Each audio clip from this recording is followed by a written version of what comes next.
ഞാൻ ചെല്ലതെന്നേ പറഞ്ഞോളൂ. ചില്ലർ ചില്ലർ എന്ന് ഞാൻ സിംഗിളാണ്.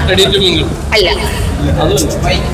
ഇല്ല, താല്പര്യമില്ല. നമുക്ക് ഇല്ല, ഒന്നുമില്ല. ഇതുവരെ എന്റെ ജീവിതത്തിൽ ഒരു ന്യൂ ഇയർ റെസൊല്യൂഷൻ ഇല്ലായിരുന്നു. ഇല്ല, ഞാൻ അങ്ങനെ വിശ്വസിക്കുന്നില്ല. ന്യൂ ഇയർ ആയിട്ട് തന്നെ ന്യൂ ഇയറിന്റെ അന്ന് തന്നെ എല്ലാം ക്ലിയർ ആക്കണം, അങ്ങനെയില്ല.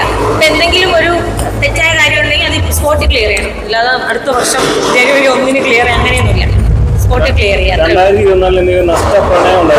നഷ്ടപ്രണയം ഇല്ല ചേട്ടാ. ആര് പറഞ്ഞു? ഈ അവതാരാണ് പറഞ്ഞത്. ഇല്ല, നഷ്ടപ്രണയമൊന്നുമില്ല. ഇല്ല ചേട്ടാ, ഇതുവരെ ഞാൻ പ്രണയമില്ല.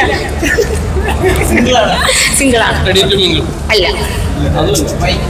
ഇല്ല, താല്പര്യമില്ല. നമുക്ക് ഇങ്ങനത്തെ ക്വസ്റ്റ്യൻസ് ഒഴിവാക്കാം. താല്പര്യമില്ല, അത്രേ ഉള്ളൂ. നൈസ് ആയിരുന്നു. പക്ഷെ ലേറ്റ് ആയിപ്പോയി. പക്ഷെ നൈസ് പരിപാടി. ഇനി ഇവിടെ ഡാൻസ് ഒക്കെ ഇല്ലേ, അതൊക്കെ പോയി കാണണം. അങ്ങനെ എന്റെ ചാനൽ കാണൂ ചേട്ടൻ? കാണാറില്ല. ഇല്ല, അങ്ങനെ ഞാൻ ഇട്ടിട്ടുണ്ട്. ഞാൻ അങ്ങനെ ന്യൂ ഇയർ എന്ന് ഭയങ്കരമായിട്ട് ആഘോഷിക്കുന്ന ആളല്ല. സിമ്പിൾ ആയിട്ട് വീട്ടിലിരുന്ന് ഉറങ്ങുന്നു, കഴിക്കുന്നു, അത്രയൊക്കെ ഉള്ളൂ. മനസ്സിലായി.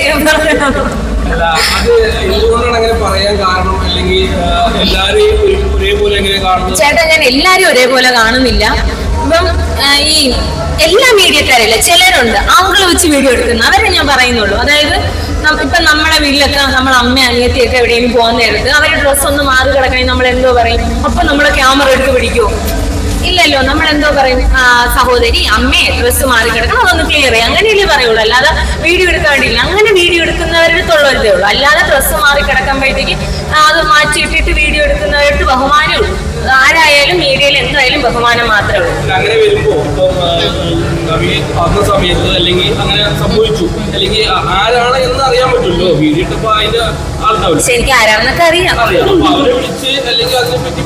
ഇല്ല, ഞാൻ അങ്ങനെ പറയാൻ നിന്നില്ല. കാരണം ഇപ്പൊ ഞാനായിരിക്കൂല അവരങ്ങനെ വീഡിയോ എടുക്കുന്ന ആദ്യത്തെ ആൾ. ഒരുപാട് പേര് അവരെടുത്തിട്ടുണ്ടായിരിക്കും, ഒരുപാട് പേര് പറഞ്ഞിട്ടുണ്ടായിരിക്കും. നമ്മളങ്ങനെ പറഞ്ഞിട്ട് അവർക്ക് അത് ഇല്ല, അവർക്ക് അത് കേൾക്കേണ്ട താല്പര്യമില്ല, അത് അവരുടെ വേ ഓഫ് വർക്ക് ആണെന്നുണ്ടെങ്കിൽ നമ്മൾ മിണ്ടാതിരിക്കാം. നമ്മൾ എത്രയും പറഞ്ഞ ഒരാളടുത്ത് പറയും. ഞാൻ ചെല്ലതെന്നേ പറഞ്ഞോളൂ. ചില്ലർ ചില്ലർ എന്ന് ഞാൻ ചിലത് അതെനിക്ക് തോന്നുന്നു. അപ്പൊ ഞാൻ പറയാം, ചിലർ മാത്രം. അങ്ങനെ എല്ലാ മീഡിയയില്ല, ചില മീഡിയസ് മാത്രം. ഇപ്പൊ എനിക്കിതാ നമ്മുടെ ഇന്ത്യൻ ഗാലറിയിൽ മുമ്പ് വർക്ക് ചെയ്ത ചേട്ടനറിയാം. പുള്ളിക്കാരൻ ഡീസെന്റ് ആണ്. നമ്മൾ ചേട്ടൻ വാങ്ങിയ പോലെ അതുകൊണ്ട് നമ്മൾ കുറച്ച് നാളായിട്ട് നമുക്ക് അറിയാന്നുള്ളതാണ്. അപ്പൊ എനിക്കിങ്ങനെ ബാഡ് അടിച്ചിട്ടില്ല. അപ്പൊ എല്ലാ മീഡിയയില്ല, ചിലർ മാത്രം. അതെനിക്ക് മോശമായിട്ട് തോന്നി, അത്രേ ഉള്ളൂ. പോട്ടെ. അപ്പൊ ഞാൻ പറയും ഇപ്പൊ ഇങ്ങനെ സംഭവിച്ചു കഴിഞ്ഞു. ആ സംഭവിച്ചു കഴിയുമ്പോ ആ മീഡിയയിലോട് വിളിച്ച് പറഞ്ഞാൽ തീരാവുന്ന പ്രശ്നമല്ലേ ഉള്ളൂ. ഇല്ല ചേട്ടാ, അങ്ങനെ ഞാൻ ഒരാള് വിളിച്ച് പറഞ്ഞൊന്നും മാറാൻ വേണ്ടിട്ട് പോണില്ല. ഞാൻ ഒരാൾ പറയേണ്ടത് അത് ആ ഇന്റർവ്യൂവിൽ ഞങ്ങൾ പറഞ്ഞു. അല്ലാതെ ഞാൻ ഒരാള് പുള്ളിക്കാരനെ വിളിച്ചോ മീഡിയ വിളിച്ചോ പറയേണ്ട കാര്യമില്ല. എനിക്ക് തോന്നുന്നു ഇതിന് മുന്നേയും ഒരുപാട് പേര് അതിനെ കുറിച്ച് പറഞ്ഞിട്ടുണ്ട്. അപ്പൊ പിന്നെ നമ്മളൊരു വർക്കാവാത്ത കാര്യത്തിന്റെ പിറകെ ശരിയാക്കാൻ നടന്നിട്ട് കാര്യമില്ല. നമ്മളെ നല്ല എനർജി പോകും, നമ്മളെ സമയം പോകും. ചേട്ടാ, വലിയ ക്വസ്റ്റ്യൻസ്. എനിക്ക് അങ്ങനെ വേറെ പ്രശ്നമൊന്നുമില്ല. ഇപ്പൊ നമ്മൾ സ്ഥിരം കാണുന്ന മുഖങ്ങൾ, എനിക്ക് അങ്ങനെ വേറെ പ്രശ്നം. ആളുകൾ മാത്രമേ പ്രശ്നം, അല്ലാതെ എനിക്ക് വലിയ പ്രശ്നം.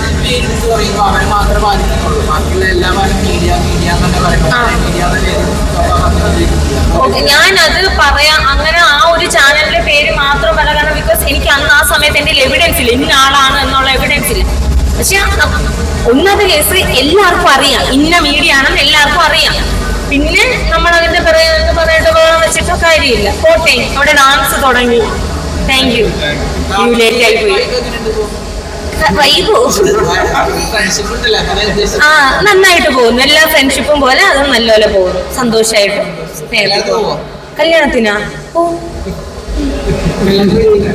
കല്യാണമായിട്ടില്ല, എൻഗേജ്മെന്റ് കഴിഞ്ഞതേ ഉള്ളൂ. പോയി. ചുമ്മാ എന്തെങ്കിലുമൊക്കെ ഇങ്ങനെ ചോദിക്കണ്ടേ. പിടിച്ചോളൂ നിങ്ങളെ.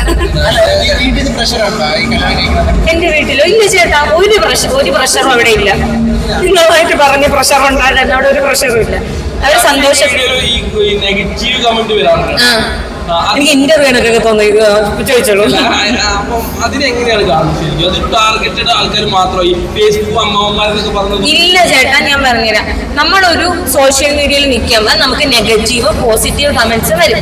അത് നമ്മൾ എങ്ങനെ എടുക്കുന്നു എന്നുള്ള രീതിയിലാണ്. ഇപ്പൊ എനിക്കൊരു നെഗറ്റീവ് കമന്റ് വന്നാൽ ആ നെഗറ്റീവ് കമന്റിന് എന്തെങ്കിലും ഒരു ലൈക്ക് എന്തെങ്കിലും ഒരു ഉള്ളു കാണുമല്ലോ, മീൻസ് ക്രിട്ടിസൈസ് ചെയ്യുമോ, ഞാൻ ചെയ്തത് ശരിയായില്ല അല്ലെങ്കിൽ കുറച്ചുകൂടെ ബെറ്റർ ആക്കി ചെയ്യാം.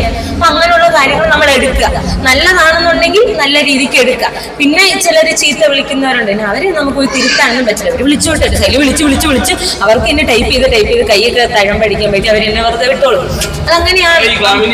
ചില വീഡിയോകളുടെ തമ്പുനേൽ കണ്ടിട്ടൊക്കെ ആൾക്കാർ വന്നിട്ട് എന്റെ വീഡിയോയില് പണ്ട് ചെയ്താണ് എനിക്ക് തമ്പുനേലെ കണ്ടിട്ട് ആൾക്കാർ വന്നിട്ട് അങ്ങനെ ഒരു നെഗറ്റീവ് കമന്റ് ഇടാറുണ്ടല്ലോ. ഇല്ല ചേട്ടാ, ഇടാറുണ്ടോ? എനിക്ക് കണ്ടിട്ടില്ല, എനിക്ക് ഓർമ്മയില്ല.